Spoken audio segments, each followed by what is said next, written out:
ವಿರಾಮದ ನಂತರ ಆಯುಷ್ ಆರೋಗ್ಯ ಕಾರ್ಯಕ್ರಮಕ್ಕೆ ಮತ್ತೊಮ್ಮೆ ಸ್ವಾಗತ. ವೀಕ್ಷಕರೇ, ನಾವು ಮಾತನಾಡ್ತಾ ಇದ್ವಿ ವನಮೂಲಿಕೆ ಹಾಗಂದ್ರೇನು ಮತ್ತು ಆ ಒಂದು ಔಷಧಗಳನ್ನು ಬಳಕೆ ಮಾಡಿಕೊಂಡು ಎಲ್ಲ ಥರದ ಕಾಯಿಲೆಗಳನ್ನು ಕೂಡ ಗುಣಮುಖಪಡಿಸ್ಕೊಳ್ಳುವಂತಹ ಏಕೈಕ ಸಿದ್ಧ ಔಷಧ ಅಂತಂದರೆ ಈ ವನಮೂಲಿಕೆ. ಹಾಗಾದರೆ ಈ ಒಂದು ಔಷಧಗಳ ಬಳಕೆಯಿಂದ ಎಲ್ಲ ಕಾಯಿಲೆಗಳು ಕೂಡ ಯಾವ ರೀತಿ ಗುಣಮುಖ ಆಗಿದೆ ಅಂತ ನಮ್ಮ ಸ್ವಾಮೀಜಿಯವರು ತಿಳಿಸ್ಕೊಡ್ತಾ ಇದ್ದಾರೆ. ಅದರ ಬಗ್ಗೆ ಮತ್ತಷ್ಟು ವಿವರಗಳನ್ನ ತಿಳ್ಕೊಳ್ಳೋಣ ಬನ್ನಿ. ಗುರುಜಿ, ನೀವು ಹೇಳ್ತಾ ಇದ್ರಿ ಜಪಾನ್ನಲ್ಲಿ ಔಷಧಗಳ ಪ್ರಮಾಣದ ಸೇವನೆಯೇ ಬಹಳಷ್ಟು ಕಡಿಮೆ ಅಂತ ಹೇಳಿದ್ರಿ. ಹಾಗಾದ್ರೆ ಅವರು ಏನನ್ನ ಸೇವಿಸ್ತಾರೆ ಮತ್ತೆ ಯಾವ ರೀತಿ ಅವರು ಕ್ಯೂರ್ ಮಾಡ್ಕೊಳ್ತಾರೆ? ಎಲ್ಲ ಅವರ ದೇಶದ ಔಷಧಿನೇ ಅಲ್ಪ ಪ್ರಮಾಣ, ತುಂಬಾ ಅಲ್ಪ ಪ್ರಮಾಣ. ನಾವು ಕೊಡೋದ್ರಲ್ಲಿ 10% ಕೊಡ್ತಾರೆ, ನಿಧಾನವಾಗಿ ಗುಣ ಆಗ್ಲಿ ಅಂತ. ಮತ್ತೊಬ್ಬರು ಕಲರ್ ಇದ್ದಾರೆ. ಹಲೋ, ನಮಸ್ಕಾರ. ನಮಸ್ಕಾರ. ನಮಸ್ಕಾರ ಮೇಡಮ್. ನಮಸ್ಕಾರ ಸ್ವಾಮೀಜಿ ಹತ್ರ ಮಾತನಾಡಿ. ನಮಸ್ತೆ ಗುರುಜಿ. ಹೇಳಮ್ಮ. ನನ್ನ ಮಗಳು ಡಿಗ್ರಿ ಓದ್ತಾ ಗುರುಜಿ, ಸ್ವಲ್ಪ ಯೂರಿನ್ ಗೊತ್ತಾಗದಂಗೆ ಹೋಗ್ಬಿಡ್ತಾವ ಗುರುಜಿ, ಅದಕ್ಕೆ ಸ್ವಲ್ಪ ಏನ್ ಪರಿಹಾರ ಅಂತ. ಅದು ಬಿಟ್ರೆ ಇನ್ನೇನಾರು ಇದೆಯೇನಮ್ಮ? ಮತ್ತೇನ್ ಪ್ರಾಬ್ಲಮ್ ಇಲ್ಲ ಗುರುಜಿ. 3 ವರ್ಷ ಆತಿ, ಸೆಕೆಂಡ್ PUC ಓದುವಾಗಲೇ ಹಂಗ ಆಗಿತ್ತದ. ತೋರಿಸಿವಿ, ಏನ್ ರಿಪೋರ್ಟ್ ಎಲ್ಲ ನಾರ್ಮಲ್ ಅದೇ ಅಂತ ಹೇಳ್ತಿದಾರೆ. ಏನಂತ ಗೊತ್ತಾಗ್ತಾ ಇಲ್ಲ. ಸರಿ, ಇವಾಗ ಇದು ಬಹಳ ವಿಚಿತ್ರವಾಗಿದೆ ಕೇಸು. ಇದಕ್ಕಾಗ್ಲೇ ಈಗ ಉತ್ತರ ಕೊಟ್ಟಿದೀವಿ. ಇದು ರಿಪೋರ್ಟಲ್ಲಿ ಬರಲ್ಲ. ಮಿದುಳು ರೋಗ ಇದು. ಮೆದುಳಿಗೂ ಈ ಒಂದು ಮೂತ್ರಕ್ಕೆ ಹೌದು. ಮಿದುಳೆ ಎಲ್ಲ ನರವಾಹಿನಿಯನ್ನ ನಿಯಂತ್ರಣ ಮಾಡೋದೇ ಮೆದುಳು. ಸರಿ. ಒಬ್ಬ ಮನುಷ್ಯನಿಗೆ ಮಿದುಳು ತೆಗೆದ್ಬಿಟ್ರೆ ಅವ್ನು ಗೋಣಿಚೀಲದ ಥರ ಕೆಳಗಡೆ ಬಿದ್ದೋಗ್ಬಿಡ್ತಾನೆ. ಶಕ್ತಿನೇ ಇರಲ್ಲ, ಜ್ಞಾನನೂ ಇರಲ್ಲ. ನರಗಳನ್ನ ನಿಯಂತ್ರಣ ಮಾಡೋದೇ ಇದು. ಇದಕ್ಕೆ ಔಷಧಿ ಇದೆ, ಅದಕ್ಕೆ ಚಿಂತೆ ಮಾಡೋದು ಬೇಕಾಗಿಲ್ಲ. ಮೂತ್ರ ನಿಯಂತ್ರಣ ಇಲ್ಲದೆ ಹೋಗೋದು ಮುದುಕರಿಗೆ ಬರೋ ರೋಗ 70-80 ವರ್ಷ ಆದ್ಮೇಲೆ. ಸೊ ಅದೇ ಅಂದ್ರೆ ಒತ್ತಡಕ್ಕೆ ಸ್ಟ್ರೆಸ್ಗೆ ಒಳಗಾದಾಗ ಬರುವಂತದ್ದು ಸಮಸ್ಯೆ ಆಗಾದ್ರೆ ಅವರಿಗೆ ಮಲಬದ್ಧತೆ ಇರುತ್ತೆ, ನೀರು ಕಮ್ಮಿ ಕುಡಿತಾ ಇರ್ತಾರೆ. ಆಮೇಲೆ ಇಲ್ಲದೆ ಇರೋದೆಲ್ಲ ಪ್ರಪಂಚನೇ ಹೊತ್ಕೊಂಡು ಓಡಾಡ್ತಾರೆ ಅವರು. ನಾನೇ ಹೊತ್ಕೊಂಡು ಹೋಗ್ತಾ ಇರೋದು ಭೂಗಳನ್ನ ಅಂತ. ಆ ಥರ ಮಾನಸಿಕವಾಗಿ ಬಂದ್ಬಿಡುತ್ತೆ. ಈತನಿಗೆ ಚಿಕ್ಕನ್ನಲ್ಲಿ ಬಾಲಗ್ರಹ ಅನ್ನೋ ಕಾಯಿಲೆ ಬಂದಿದೆ. ಅದು ಏನ್ ಮಾಡ್ತಾರೆ, ಡಾಕ್ಟರ್ ಹತ್ರ ಕರ್ಕೊಂಡು ಹೋಗ್ತಾರೆ. ಗರ್ಭಿಣಿಯರನ್ನ ಡಾಕ್ಟರ್ ಹತ್ರ. ಅವ್ರಿಗೇನ್ ಗೊತ್ತು ಗರ್ಭಿಣಿ ಚಿಕಿತ್ಸೆ ಇಂಡಿಯಾದಲ್ಲಿ ಹೇಗೆ ಮಾಡ್ತಾರೆ ಅಂತ. ಅವ್ರು ಅಮೆರಿಕಾ ಸಿಸ್ಟಮ್ ಅಲ್ಲಿ ಮಾಡ್ತಾರೆ, ಚೆಕಪ್ ಮಾಡೋದು ಅದು ಇದು. ಯಾವ್ದಾದ್ರು ಕಾಲರ್ ಬಂತು? ಹಲೋ, ನಮಸ್ಕಾರ. ನಮಸ್ತೆ. ಕರೆ ಕಟ್ಟಾಗಿದೆ. ಅಂದ್ರೆ ಈಗ ಒಂದು ಬಾಲಗ್ರಹ ಅಂತ ಯಾಕೆ ಬಂತು ಅಂತ ತಿಳ್ಕೊಬೇಕು. ಈ ಗರ್ಭಿಣಿ ಚಿಕಿತ್ಸೆನಲ್ಲಿ ಮಗು ಮತ್ತು ತಾಯಿಗೆ ಸಂಪೂರ್ಣ ಆರೋಗ್ಯಕರವಾದಂಥ ಗರ್ಭಿಣಿ ಚಿಕಿತ್ಸೆ ಅಂತ, ಗರ್ಭವತಿ ಚಿಕಿತ್ಸೆ ಅಂತ ಮಾಡ್ತೀವಿ. ಅಲ್ಪ ಪ್ರಮಾಣದಲ್ಲಿ ಇಡೀ 8 ತಿಂಗಳ ಔಷಧಿ ಕೊಟ್ಕೊಂಡು ಹೋಗುತ್ತೆ. ಅದರಲ್ಲಿ ಏನೇನು ಚಮತ್ಕಾರ ಆಗುತ್ತೆ ಅಂದರೆ, ಡೆಲಿವರಿ ಆಗೋದೇ ಗೊತ್ತಾಗಲ್ಲ, ಪೈನ್ಲೆಸ್ ಡೆಲಿವರಿ. ಆಮೇಲೆ ಎರಡನೇದು, ಮಗು ತುಂಬ ಆರೋಗ್ಯವಾಗಿರುತ್ತೆ. ನೀವು ಆಸ್ಪತ್ರೆಯಲ್ಲಿ ಹೊತ್ಕೊಂಡು ಹೋಗೋದು, ICUಗೆ ಹಾಕೋದು ಅವಶ್ಯಕತೆ ಇಲ್ಲ. ಆಮೇಲೆ ಅದಾದಮೇಲೆ ಆಕೆಗೆ ಪ್ರಸವ ಆದಮೇಲೆ ಆ ಚಿಕಿತ್ಸೆ, ಪ್ರಸವ ಚಿಕಿತ್ಸೆ ಮಾಡ್ತೀವಿ, ಬಾಣಂತಿ ಚಿಕಿತ್ಸೆ. ಆ ಬಾಣಂತಿ ಚಿಕಿತ್ಸೆ ಕೊಟ್ಟಾಗ ತಾಯಿ ಕೊಡೋ ಔಷಧಿ ಆ ತಾಯಿ ಎದೆ ಹಾಲಿನಿಂದ ಮಗು ಹೋಗುತ್ತೆ. ಅದು ಇಬ್ಬರು, ತಾಯಿ ಮತ್ತೆ ಮಗು. ಆಮೇಲೆ ತಾಯಿಗೆ ಹಾಲು ಇರಲ್ಲ ಎಷ್ಟೋ ಸಾರಿ.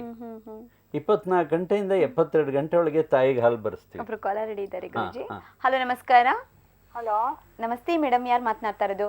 ನಮಸ್ತೆ, ನಾವು ಅರ್ಚಕರೆಯಿಂದ ಮೇಡಮ್. ಓಕೆ, ನೀವು ಗುರುಜಿ ಹತ್ರ ನೇರವಾಗಿ ಮಾತನಾಡಬಹುದು. ಬೇಗ ಮಾತಾಡಿ. ನಮಸ್ತೆ ಗುರುಜಿ. ನನ್ನ ಮಗನಿಗೆ ಬಲ್ಗೈ ಏನು ಹಿಡ್ಕೊಳಕ್ಕೆ ಆಗಲ್ಲ, ತುಂಬಾ ಇದ್ ಮಾಡ್ತಾರೆ, ಶೇಕ್ ಆಗುತ್ತೆ ಗುರುಜಿ. ಆಮೇಲೆ ನಮ್ಮ ಮನೆಯವ್ರಿಗೆ ಸ್ವಲ್ಪ ವೆರಿಕೋಸ್ ವೇನ್ ಇದೆ, ಆಪರೇಷನ್ ಆಗಿದೆ ಗುರುಜಿ. ಆದ್ರೂ ಕಾಲು ಊತ ಬರುತ್ತೆ.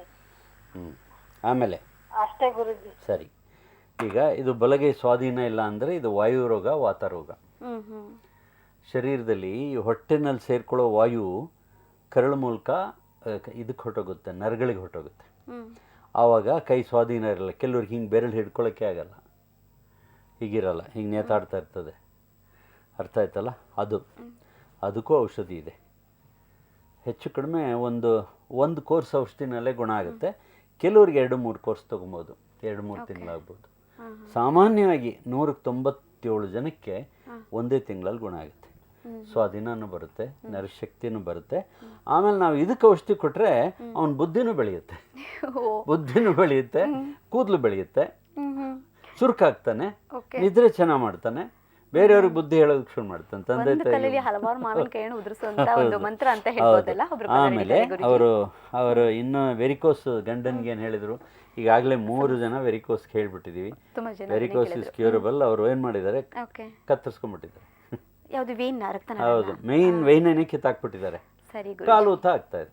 ಖಂಡಿತ ಆಗ್ಲಿ. ಈಗ ಪ್ರಯತ್ನ ಪಡ್ತೀವಿ, 175-80 ಜನಕ್ಕೆ ಗುಣ ಆಗ್ತದೆ, ಅವರು ಯಾವುದೇ ಥರದ ಚಟಗಳನ್ನು ಮಾಡದೆ ಹೋದ್ರೆ ಓಕೆ ಔಷಧಿ ಇದೆ. ಸರಿ ಗುರುಜಿ, ಒಬ್ರು ಕಾಲರ್ ಇದ್ದಾರೆ. ಹಲೋ, ನಮಸ್ಕಾರ. ನಮಸ್ಕಾರ ಮೇಡಮ್. ನಮಸ್ತೆ ಸರ್, ನೇರವಾಗಿ ಗುರುಜಿ ಹತ್ರ ಮಾತನಾಡಿ. ಬೇಗ ಹೇಳಿ. ನಮಸ್ಕಾರ ಗುರುಗಳು. ನಾನು ದಾವಣಗೆರೆಯಿಂದ ಮಾತಾಡ್ತಿರೋದು. ನನಗೆ ಡ್ರೈವಿಂಗ್ ಮಾಡಿದ್ರೆ ನನಗೆ ಲೆಫ್ಟ್ ಲೆಗ್ ಮತ್ತೆ ಕೈ ಪೇನ್ ಬರುತ್ತದೆ. ಮತ್ತೆ ವಾಕಿಂಗ್ ಮತ್ತೆ ಜಾಗಿಂಗ್ ಎಲ್ಲ ಮಾಡಿದ್ರೆ ನನಗೇನು ಬರಲ್ಲ, ಬರೀ ಈ ತರ ನನಗೇನು ಅದೊಂದು ಅಲ್ಲ ಲೆಫ್ಟ್ ಮತ್ತೆ ರೈಟ್ ಲೆಗ್ ನನಗೆ ನೋವು ಬರುತ್ತೆ.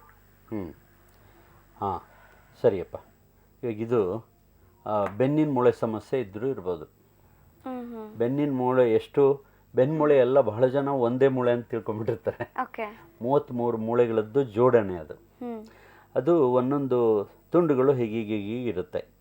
ಅದರಲ್ಲಿ ಜಾಸ್ತಿ ಒಂದು ಮೂಳೆಗೂ ಇನ್ನೊಂದು ಮೂಳೆಗೂ ಈ ನಮ್ಮ ಪ್ಲಗ್ ಇರುತ್ತಲ್ಲ, ಸ್ಪಾರ್ಕ್ ಪ್ಲಗ್, ಆ ಥರ ಗ್ಯಾಪ್ ಹೆಚ್ಚು ಕಡಿಮೆ ಆದ್ರೂ ಕೂಡ ಅದು ಕೆಲಸ ಮಾಡಲ್ಲ. ಮಧ್ಯದಲ್ಲಿ ಹೋಗಿ ನರ ಸಿಕ್ಕಾಕೊಂಡ್ಬಿಡ್ತವೆ. ಆಮೇಲೆ ಒಂದೊಂದಕ್ಕೂ ಒಂದು ಭಗವಂತ ಏನು ಮಾಡಿದಾನೆ, ಒಂದೊಂದು ಪ್ಯಾಡ್ ಕೊಟ್ಟಿದ್ದಾನೆ, ಬಿಲ್ಲೆ ಆಕಾರದಲ್ಲಿ ಜೋಡಿಸಲಾಗಿರುತ್ತೆ ಅದು. ಹೌದು, ಅದು ಹೋಗಿ ಅಪೋಚಿ ಆಗ್ಬಿಟ್ಟಿರುತ್ತೆ, ಅದರೊಳಗೆ ಒಂದು ನರ ಸಿಕ್ಕಾಕೊಂಡ್ಬಿಟ್ಟಿರುತ್ತೆ. ಅದಕ್ಕೋಸ್ಕರ ಇದು ಕೂಡ ಈ ಎಡಗೈ ಮತ್ತೆ ಬಲಗಾಲು ಡ್ರೈವಿಂಗ್ ಮಾಡುವಾಗ ಕೂತಿದ್ದಾಗ ಮಾತ್ರ ಅದು ಗುಣ ಆಗ್ತದೆ. ಅದಕ್ಕೆ ಔಷಧಿ ಇದೆ. ಚಿಕಿತ್ಸೆನ ನರ ಮತ್ತೆ ಬೆನ್ನಿಗೆ ಕೊಡಬೇಕಾಗುತ್ತೆ. ಕೆಲವರಿಗೆ 8 ದಿವಸದಲ್ಲಿ ವ್ಯತ್ಯಾಸ ಕಾಣುತ್ತೆ. ಅಂತೂ 3-4 ತಿಂಗಳದ್ದು ಚಿಕಿತ್ಸೆ ಇದೆ. 8 ದಿವಸದಲ್ಲಿ ವ್ಯತ್ಯಾಸ ಗೊತ್ತಾಗುತ್ತೆ. ಸರಿ ಗುರುಜಿ, ಮುಂದೆ ಯಾರಾದರೂ ಮತ್ತೊಬ್ಬರು ಕಾಲರ್ ಇದ್ದಾರೆ. ಹಲೋ, ನಮಸ್ಕಾರ. ಹಲೋ, ನಮಸ್ತೆ ಮೇಡಮ್. ನಮಸ್ತೆ ಸರ್, ನೇರವಾಗಿ ಗುರುಜಿ ಹತ್ರ ಮಾತನಾಡಿ. ನಮಸ್ತೆ ಗುರುಜಿ. ಮಾತಾಡಿ. ಗುರುಜಿ, ನನಗೆ ಗ್ಯಾಸ್ಟ್ರಿಕ್ ತುಂಬಾ ಆಗುತ್ತೆ. ಟಿವಿ ಮ್ಯೂಟ್ ಮಾಡ್ಕೊಂಡು ಮಾತನಾಡಿಮ್ಮ. ಗ್ಯಾಸ್ಟ್ರಿಕ್ ಬೇಗ ಹೇಳಿ. ಗ್ಯಾಸ್ಟ್ರಿಕ್ ಆಗುತ್ತೆ ಸರ್ ಗುರುಜಿ. ಆಮೇಲೆ ಗಂಟ್ಲಲ್ಲಿ ಯಾವಾಗ್ಲೂ ಸ್ವಲ್ಪ ಉರಿ ಅನ್ಸೋದು. ಆಮೇಲೆ ಒಡೆದಂಗ ಅನ್ಸಿರುತ್ತೆ ಎಲ್ಲ ಒಟ್ಟು. ರೆಡ್ ಆಗ್ಬಿಟ್ಟಿರುತ್ತೆ, ಕೆಂಪಾಗ್ಬಿಟ್ಟಿರುತ್ತೆ.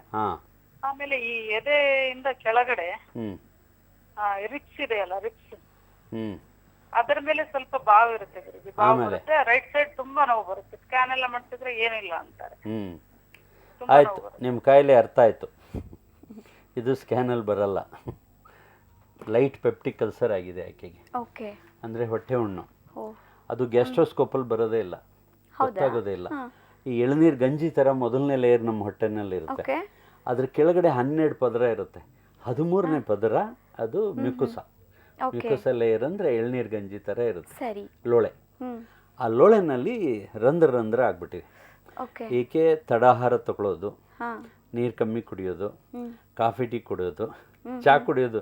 ಈಗ ಆ ಭಾಗದ ಜನ ಎಲ್ಲ ಖಾಲಿ ಹೊಟ್ಟೆಲಿ ಟೀ ಕುಡಿತಾರೆ.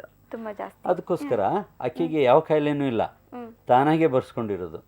ಆ ಬಾವು ಬಂದಿರೋದು, ಎದೆ ಉರಿ, ಹೊಟ್ಟೆ ಉರಿ, ಗ್ಯಾಸ್ಟ್ರಿಕ್ಕು, ಆಮೇಲೆ ಬಡದ ಹಾಗೆ ಇದೆಲ್ಲ ಆಗ್ತಾ ಇರೋದು ಆಕೆ ಮೊದಲನೇ ದಿವಸಕ್ಕೆ 35% ಕಮ್ಮಿ ಮಾಡ್ಕೊಬಿಡೋದು ಬರೀ ಔಷಧ ಕೊಡೋದ್ರಿಂದ. ಆಕೆಗೆ ಗೊತ್ತಿಲ್ಲ ಮಲಬದ್ಧತೆನೂ ಇದೆ. ಬೆಳಗ್ಗೆ ಎದ್ದ ತಕ್ಷಣ ಹೋಗ್ಬಿಡುತ್ರಿ ಅಂತಾರೆ. ಪೈಲ್ಸ್ನವ್ರು ಬರ್ತಾರೆ, ನಮಗೆ ದಿನ ಬೆಳಿಗ್ಗೆ ಹೊಟ್ಟೋಗ್ಬಿಡುತ್ತೆ, ಪೈಲ್ಸ್ಗೆ ಔಷಧಿ ಕೊಡಿ. ಪೈಲ್ಸ್ ಬರೋದು ಮಲಬದ್ಧತೆಯಿಂದ ಅಂತ ಬಹಳ ಜನಕ್ಕೆ ಗೊತ್ತಿಲ್ಲ. ಈ ಪೈಲ್ಸ್ ಚಿಕಿತ್ಸಾ ಕೇಂದ್ರಗಳು ಅಂತ ಹಾಕೊಂಡಿರ್ತಾರೆ ಕೆಲವರು. ಆ ಗಾಯಕ್ಕೆ, ಆ ಸಮಸ್ಯೆಗೆ ಕೊಡ್ತಾರೆ. ಮತ್ತೆ 3 ತಿಂಗಳು ಮತ್ತೆ ಶುರು ಆಗುತ್ತೆ. ಅದು ಮಲಬದ್ಧತೆ ಕರಳಿಂದ ಹೋಗ್ಬೇಕಾದ್ರೆ. ಕರಳು ಎಷ್ಟು ಅಂತ ತಡ್ಕೊಳ್ಳೋದು ಪಾಪ. ಹೌದು. ಮುಂದಿನ ಕಾಲರ್ ಇದ್ದಾರಾ? ಇಲ್ಲ ಗುರುಜಿ, ಬ್ರೇಕ್ ತಗೊಳ್ಳೋಣ. ಹೌದು, ಸರಿ.